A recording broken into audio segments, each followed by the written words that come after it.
stop running away from your problems and stop complaining about your problems and go ahead and do something about it. That is the key to personal growth and success. Welcome back to the Marco Martinez Show. My name is Marco. Obviously, I'm a little sick right now. You can probably hear in my voice. You might hear me cough and possibly sneeze here and there, but we still got to get the podcast episode out, guys. Not slacking on that. But as human beings, we all face problems and challenges in our lives, just like me being sick. However, what sets us apart is how we deal with those problems. Running away from our problems may seem like the easier option, but only makes things worse in the long run. Just think about it. When you keep putting away things for a later use, it's going to build up and then become a problem. Like, have you ever had it to where, let's say, it'd be like your electricity bill, your internet bill, your rent, or whatever. If you said, especially if it's like your electricity or internet, and you're just like, it's not due right now. I can, they won't disconnect it till after the second or third late build up or whatever. It's like, I should be good. Until then, here you are, barely any money, and shit is due, and you got nothing. You got no money left. Sucks, doesn't it? Because trust me, I've been there. It sucks. I'm in there right now. It sucks. Just like I said, problems eventually catch up. No matter how hard we try to avoid them, problems have a way of catching up to us eventually. Whether it's a difficult conversation with a colleague that we've been putting off or a personal issue that we would rather not deal with. Avoiding these situations only delays the inevitable. In fact, running away from our problems can actually make things worse in the long run, as we may end up making impulsive decisions or acting out of fear, rather than taking a thoughtful and proactive approach to problem solving. It's very true. And think about it. Does running away really teach us anything? Does it teach us anything about how to grow ourselves? Like I said, that personal growth. Does it really teach us? Because when we avoid our problems, we miss out on an opportunity to learn and grow from our experiences. Facing our problems head on, even when it's uncomfortable or difficult, teaches us perseverance, resilience, and strength. It allows us to develop the skills and qualities that we need to be successful in both our professional and personal lives, such as problem solving, communication, and emotional intelligence. Because believe me, that's still something I'm working on. I'm currently in a situation right now where my paycheck, I have rent and all the other bills due, where all the other bills due have been paid first, even though I could have been able to push them away a little bit longer, but they've all been put away done first. Now here I am going to be late on my rent again, and it fucking sucks. But that's my problem too. I keep pushing it away, and I need to stop doing that, because how am I ever going to run even a successful company, or even a company in general? How do I ever decide to do something in real estate, or just, if I'm not going to, and especially with me, I don't know why, but I get scared to sometimes tell people how I'm feeling. Excuse me. And it's not my emotion, I feel sad or I feel mad. It's, hey, you're doing something right now that is upsetting me. Could you please not do that again, or whatever? I don't know why. It's just hard for me to just not deal with it, just talk to them about it, because I'm always afraid of the outcome. You know what I mean? And like I said, facing our problems teaches us perseverance, resilience, and strength. At the end of the day, the only way to truly overcome our problems is to face them head on. When we confront... Oh, wait. I think I just said that. No, actually, no. Our problem is to face them head on. When we confront our problems, we learn how to persevere through Difficult situations, build resilience, and tap into our inner strength. We develop a sense of self-confidence and self-efficiency. My bad. That can help us navigate future challenges with greater ease and grace. And I'm going to tell you on how you can potentially fix that. Yes, don't worry. It's going to take our time. Trust me, it's going to take time. But reflect on your thoughts and feelings. When we face a problem, our immediate reaction is to focus on what's happening around us.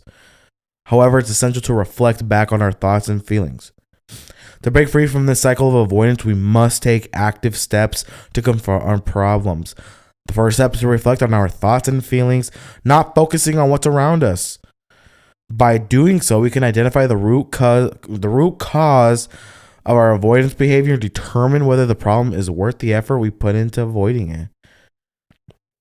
And speaking about that, even now, I'm having an instance with a coworker, with a colleague of mine, who she likes to be a control freak. That's just how she is. She likes to be a control freak. She's been higher of a manager than I am for like 20 plus years. Well, technically not even a higher manager. She's in the same position as me, but claims to be higher than me. And we had a feud yesterday. I didn't even know it was a feud until she made it a problem, to where I before have wanted to tell her, like, hey, I honestly don't know why you're acting like this. Like, you're an adult. Why is a like 50-ish, 60-ish year old mom arguing with a 23-year-old, trying to cause problems with a 23-year-old? Like, that's sad. If you're trying to cause a problem with someone who is a hell of a lot younger than you, there's a problem within yourself. I'm right there, buddy. Because your anger isn't my problem. If you're angry, that's your reaction. That's something built within you, of some sort of insecurity of something that has happened in your life. Like, fucking fix that. Like, sometimes I want to tell her that, but I know for sure I would get in big ass trouble, because she's liked there, which makes it even harder to talk about things. Have you ever had a job like that where you want to just tell that one manager or that one coworker something, but you can't because your job would be at risk, but you're just like, fuck it. I don't give a shit. Fucking fire me. I'll do what I want. I'm currently in a situation like that right now. But yeah, no more blame games. It's easy to blame others or circumstances for our problems. However, this only prolongs the problem and doesn't solve it. So we must stop playing the blame game and take responsibility for our problems. Once we stop dwelling on our mistakes and take actions towards finding a solution, we can make progress towards overcoming our challenges. Also, no more self-pity. We must resist the urge to indulge in self-pity. Self-pity is a common reaction when we face a problem. Rather than wallowing in our shortcomings, we must acknowledge them and focus on finding solutions that will improve our situation. By focusing on solutions, we can move past our problems and grow from the experience, which is true. Look for clues. Just like all thrive, problems leave clues behind as well. By looking for those clues, we can identify where we went wrong and what tangled the problem further. We must be tenacious and meticulous in our efforts to identify the root cause of the issue, enabling us to implement measures that will prevent reoccurrence. Is there a pattern? Finding that loophole and fixing it can help us avoid future problems. Like with me, a pattern is I just avoid it. Like right now, I'm in a situation where I'm not going to have enough to pay rent at the beginning of the month. So I won't be able to pay the rest of it until the next paycheck, which sucks. But that's how it is. That's what, excuse me. That's just how it's going to be. It sucks, but there's not much I can do about it. And that's probably right now and that's probably me just being self-pity. That's me thinking crying about it when I should do something about it. which is also true. I mean, like a part of me has been wanting to leave this job, and it's not even due to. I mean, yes, some management or like, but it's not really due to the job or the company or anything else. It's literally just I'm not making enough, and it's not me wanting to just quit overall and not work again. I mean, yes, I have the whole real estate thing, yeah, whatever. I mean, that's all commission based, but it's literally I don't make enough there that I don't want every single check I make to just be going to the bills to the point where I have nothing for myself. To the point where if I want to spend even just $100 on groceries, yes, even though you can't get much off of $100, but buy something for $100 more than likely groceries, or even like 200, but I can because that can be put towards rent or other bills, and I need to really get that in focus, get that in check. But don't let fear govern you. Fear can be paralyzing. It's easy to give up when we're scared. We must not allow fear to govern our decisions. However, it's essential to think about ourselves and our dreams. Is a problem bigger than our dreams and desires? We must consider our dreams and aspirations and ask ourselves whether our problems are greater than our ambitions. By keeping our dreams and desires in mind, we can find the courage to face our problems head on. If we can muster the courage to face our problems head on, we shall emerge victorious. Final thoughts. Running away from our problems is not a wise strategy. Instead, we should face our problems with an open mind. By reflecting on our thoughts and feelings, taking responsibility, avoiding self-pity, looking for clues, and not letting fear govern us, we can overcome any challenge.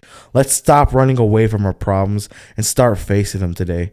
Only then can we grow and achieve our goals.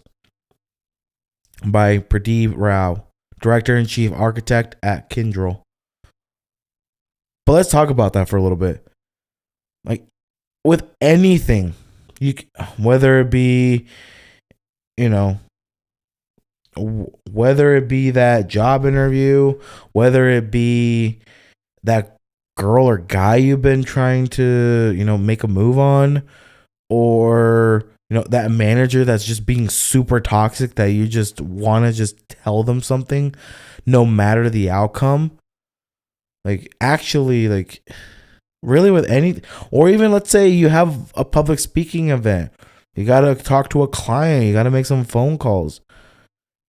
If you avoid that, if let's say your dreams is to be a big shot millionaire or a big shot whatever, but you're scared to make that one phone call, you're scared to put your idea on paper and put that into reality, or you're scared for anything, you're never going to go far. You're going to move in fear. You're going to move life with fear. You're not going to want to do a lot of things because you're scared. And by being scared, you're not going to move forward. Think about it. How are you going to be,